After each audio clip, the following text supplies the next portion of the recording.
Bahujan Samaj party की supremo और उत्तर प्रदेश की पूर्व मुख्यमंत्री मायावती भारतीय राजनीति का एक ऐसा चेहरा है जिनकी हर राजनीतिक हलचल सोशल मीडिया से लेकर मुख्यधारा के मीडिया तक तेजी से वायरल हो जाती है।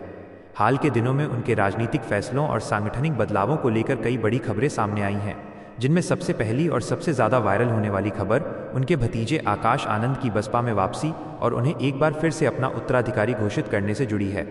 कुछ समय पहले मायावती ने लोकसभा चुनाव के दौरान एक अप्रत्याशित फैसला लेते हुए आकाश आनंद को अपरिपक्व बताते हुए उन्हें राष्ट्रीय समन्वयक के पद और अपने उत्तराधिकारी के रूप में हटा दिया था, जिसके बाद राजनीतिक विश्लेषकों के बीच तरह तरह की अटकलें लगाई जाने लगी थीं।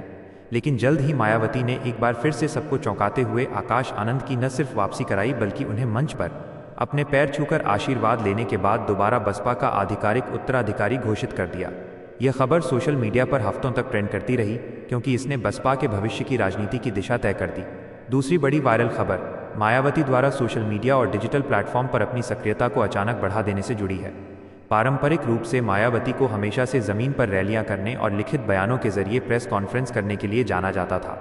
और वे डिजिटल मीडिया से दूरी बनाकर रखती थी। लेकिन बदलते राजनीतिक परिदृश्य को देखते हुए उन्होंने अपनी रणनीति में बड़ा बदलाव किया है।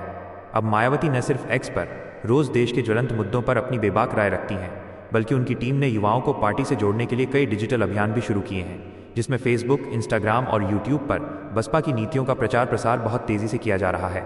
मायावती के इस डिजिटल अवतार को युवाओं के बीच काफ़ी पसंद किया जा रहा है और उनके ट्वीट्स अक्सर देखते ही देखते वायरल हो जाते हैं।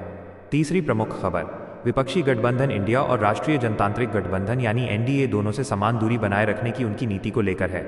लोकसभा चुनावों के दौरान और उसके बाद भी लगातार ये अफवाहें उड़ती रहीं कि मायावती किसी न किसी गठबंधन का हिस्सा बन सकती हैं या फिर पर्दे के पीछे से किसी बड़ी पार्टी को समर्थन दे सकती हैं। सोशल मीडिया पर कई तरह के फर्जी दावे और भ्रामक खबरें भी वायरल हुईं कि बसपा कांग्रेस के साथ गठबंधन करने जा रही है या फिर भाजपा के साथ उनकी कोई गुप्त डील हो गई है। इन तमाम वायरल दावों का खंडन करते हुए मायावती ने खुद सामने आकर बेहद सख्त लहजे में स्पष्ट किया कि बहुजन समाज पार्टी देश की एकमात्र ऐसी राष्ट्रीय पार्टी है जो बिना किसी बैसाखी के अपने दम पर चुनाव लड़ती है और उनका एकला चलो का संकल्प अडिग है।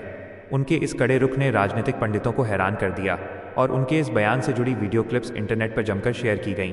चौथी बड़ी खबर उत्तर प्रदेश की कानून व्यवस्था और दलितों, पिछड़ों व अल्पसंख्यकों पर होने वाले कथित अत्याचारों के खिलाफ मायावती के तीखे तेवरों से जुड़ी है।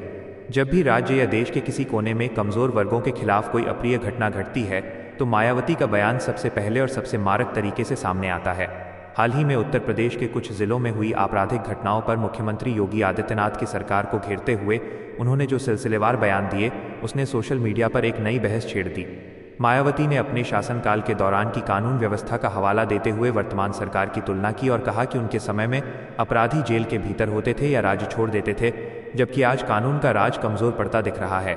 उनका ये शासनकाल बनाम वर्तमान सरकार वाला नैरेटिव इंटरनेट पर उनके समर्थकों द्वारा बहुत बड़े पैमाने पर वायरल किया गया। पांचवीं और अंतिम वायरल खबर बसपा के भीतर बड़े पैमाने पर किए जा रहे सांगठनिक बदलावों और जमीनी स्तर पर कैडर कैंपों को दोबारा जीवित करने की योजना से संबंधित है।